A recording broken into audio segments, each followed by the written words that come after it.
Matapos ang sunog sa Hong Kong na ikinasawi ng isang Pilipina habang ang ilan pa ay nasugatan, agad ding nagpaabot ng tulong ang House of Representatives sa mga OFW na naapektuhan ng trahedya. Sa pamumuno yan ni House Speaker Faustino Boji III, si Najmira Valles sa detalye.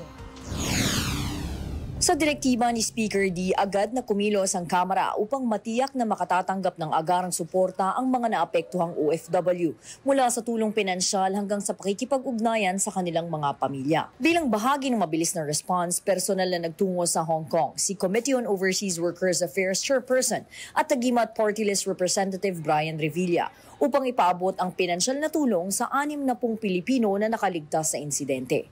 Kabilang narito si Rodora Tunyakaw, ang Filipino OFW na nagligtas sa isang sanggol sa gitna ng sunog. Ngayon po nandito tayo sa Hong Kong para bisitahin po ang ating mga kababayang Pilipino.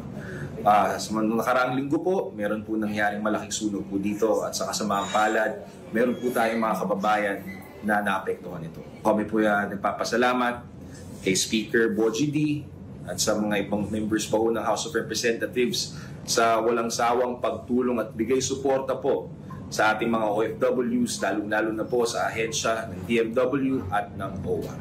So muli, ito po si Congressman Brian Revilla ng Agimat Party List. Mabuhay po kayong lahat.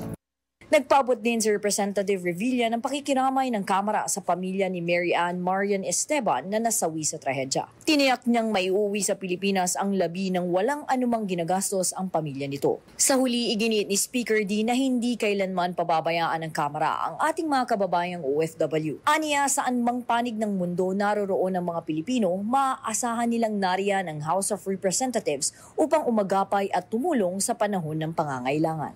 Para sa totoong balita sa Bagong Pilipinas, Najmira Valles, Congress News.